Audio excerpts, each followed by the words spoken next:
দেখেন ভাই, এই মানুষ কত চালাক। 500 টাকার একটা বান্ডিলের ভিতরে একটা নোট ফাড়া ঢুকে দিছে। এটা এখন আমরা কিভাবে চালাইছে বলেন?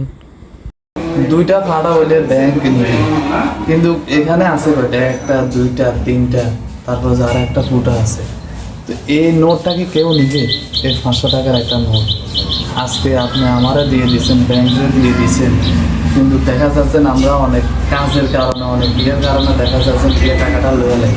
কিন্তু যদি আমরা যদি বলেছেন ভাই এই নোটটা তো চলবে না, কারণ এই নোটটা আপনি আমারে দিচ্ছেন, কালকে আমি যদি আপনারা দিই আপনি জীবনেও নিবেন না। এটা কি বক্তব্য? কি ব্যাংক হবে? আপনি আমাদের পরিচিত, আমি যত বললাম ভাই নোটটা চলবে না, এটা আপনি নিয়ে নেন। এ বলছেন কি বাংলাদেশ ব্যাংক বলছে পাড়া নোট ব্যাংক নিতে হবে, কিন্তু বাংলাদেশ ব্যাংক বলছে হয় দুইটা, একটা নোটের ভিতরে দুইটা ফাঁদা হলে এটা নিতে হবে, কিন্তু তিনটা বা চারটা ফাঁদা হলে এটা কিভাবে নিবে এটা বলেন? আর আজকে আপনি আমারে রিকোয়েস্ট করছেন যে ভাই আপনি এটা চালাই নেন, কিভাবে এটা চালাম না, কিভাবে চালাম? কারণ আমরা তো গ্রাহকের বুঝ দিতে হইবে। আপনি আমারে পাড়া নোটটা দিয়েছেন, আপনি একজন সচেতন নাগরিক, আপনি ব্যবসা করেন, আপনি নোটটা আপনি নিয়ে নিয়েছেন, নিয়ে এটা কি করছেন?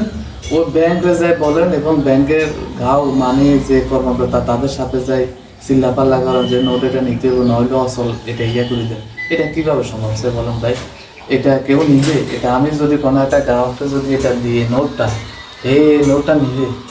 আর আমি তো জানি শুনি তো গ্রাহকে আমারে দিতে পারছে, বা ওই ব্যবসায়ীটা অনলাইন করতে আসে আমারে দিয়ে দিছে।